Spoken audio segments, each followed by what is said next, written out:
Herkese merhaba. Bugün sizlerle birlikte tarihin biraz gizemli kalmış bir halkının, Kıpçakların, şifrelerle dolu hikayesini çözmeye çalışacağız. Birbirine düşman iki arkadaşın hikayesi, koskoca bir göçebe imparatorluğun tarihini nasıl anlatabilir ki? Kulağa gerçekten de tuhaf geliyor, değil mi? Ama göreceksiniz. Bazen en büyük sırlar en olmayacak masalların içine saklanmıştır. Hadi gelin bu sorunun peşine düşelim. O zaman şöyle yapalım. Önce size bu garip bozkır hikayesini bir anlatayım. Şimdilik bütün o tarihi detayları, kim kimdir, nedir, hepsini bir kenara bırakın. Sadece hikayeye ve karakterlerine odaklanın. Evet, hikayemizin kahramanları Balkaş ve İridiş. Bu ikisi Kuman bozkırlarında yaşayan canciğer iki dost. Ama her şeyi başlatan, yani bütün bu olaylar zincirini tetikleyen acayip de bir takıntıları var. Gerçekten de bu koca bozkırdaki tek sarışınlar biz olmalıyız, diyorlar. Evet, yanlış duymadınız. İşte bu tuhaf takıntı yüzünden ortalığı birbirine katıyorlar, bir sürü çatışmaya giriyorlar ve tabii ki çevrelerindeki herkesin de dikkatini çekiyorlar. İşler de tam bu noktada sarpa sarmaya başlıyor zaten. Hikaye bu ya, olaylar durulmuyor. Tam tersine daha da ilginç bir hal alıyor. Bizim Balkaş ve İridiş'in tek sarışın biz olalım sevdası etraflarındaki herkesi rahatsız etmeye başlayınca sahneye yavaş yavaş yeni yüzler de çıkıyor. Olaylar o kadar büyüyor ki bakın neler oluyor. Önce yerel Ruslarla kapışıyorlar, sonra Igor diye biri çıkıyor, bu kavgaları resmen filme alıyor. Yetmiyor, komşuları olan Oğuzlarla atışmaya başlıyorlar. Tam o sırada Korkut Dede isminde bilge bir amca çıkıp "Yahu durun, etmeyin." diye onları uyarıyor. Hatta işin içine bir de Hristiyan rahipler giriyor ve onlara Kodeks diye gizemli bir şeyden bahsediyorlar. Anlayacağınız tam bir curcuna. İşte tam da bu karmaşanın ortasında, her şeyin iyice Arap saçına döndüğü bir anda, ufukta bambaşka birileri beliriyor ve bunlar çok daha güçlü.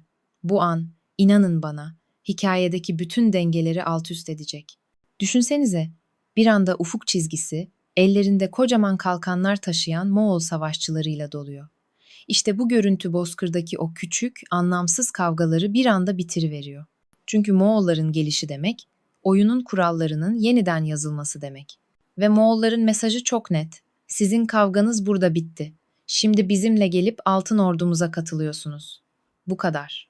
Bu kesin emirle birlikte Balkaş ve İridiş'in o kişisel dertleri, takıntıları hepsi sona eriyor. Artık onlar çok daha büyük bir gücün bir parçası. Şimdi biliyorum, ne kadar da tuhaf bir masalmış diyorsunuz, değil mi? Ama işte şimdi o masalın kilidini açacak anahtar geliyor. Anlattığım her bir detayın aslında ne anlama geldiğini, o şifreleri tek tek çözmeye başlayacağız. Hazır mısınız? Hadi bakalım. Şimdi bu alegorinin, yani bu sembolik hikayenin şifrelerini çözme zamanı. O garip masalın arkasında yatan gerçek tarihi bir bir ortaya çıkaralım. Çünkü anlattığım her karakterin, her olayın tarihte bir karşılığı var. Ve işte ilk şifre çözülüyor.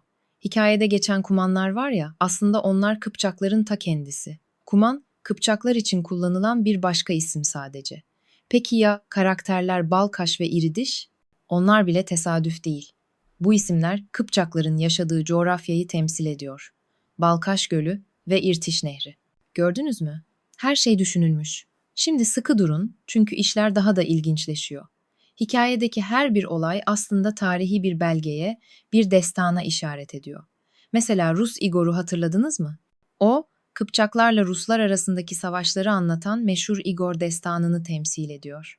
Peki ya Korkut Dede ve Oğuzlarla olan sürtüşmeleri? O da tabii ki Dede Korkut hikayelerine bir gönderme. Gelelim rahiplerin o gizemli kodeksine. İşte o da misyonerlerin Kıpçak dilini çözmek için hazırladığı o paha biçilmez sözlük, yani Codex Gumanicus'un kendisi. Peki o kalkan taşıyan Moğollar? İşte burada çok zekice bir kelime oyunu var. Moğolların taşıdığı kalkan aslında Kıpçakların Moğollara karşı o tarihi yenilgiyi aldığı Kalka Muharebesi'ne bir gönderme. Kalkan, kalka, gördünüz mü bağlantıyı? Hikayedeki Altın Ordu meselesi de böylece yerine oturuyor. O, aslında bildiğimiz tarihteki gerçek Moğol devleti olan Altın Ordu'dan başkası değil. Yani Moğolların Kıpçakları ordularına katması, aslında Kıpçakların yenilip Altın Orda devletinin bir parçası haline gelmesinin sembolik bir anlatımı. Ama durun, Kıpçakların hikayesi burada bitmiyor.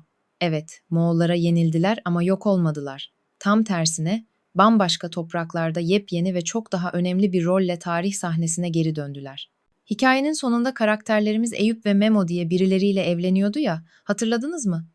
İşte bu da Kıpçakların inanılmaz dönüşümünü simgeliyor. Eyüp, Eyyubiler Devleti'ni, Memo ise Memlük Sultanlığını temsil ediyor. Yani Kıpçaklar bu büyük devletlerin ordularında hizmet veren seçkin, elit askerlere yani Memlüklere dönüştüler. Peki hikayenin en sonunda bir Venedik ve San Marco gezisi vardı değil mi? Ne alaka diyebilirsiniz. İşte bu son detay bulmacanın son parçası. Bütün bu tarihi hikayeyi alıp doğrudan günümüze bağlıyor. Ve işte büyük final. Hani o rahiplerin bahsettiği gizemli kodeks vardı ya, yani Codex Cumanicus. İşte o paha biçilmez tarihi sözlük bugün nerede saklanıyor biliyor musunuz? Tam da hikayenin bittiği yerde, İtalya'nın Venedik şehrinde, San Marco Meydanı'ndaki Marciana Milli Kütüphanesi'nde.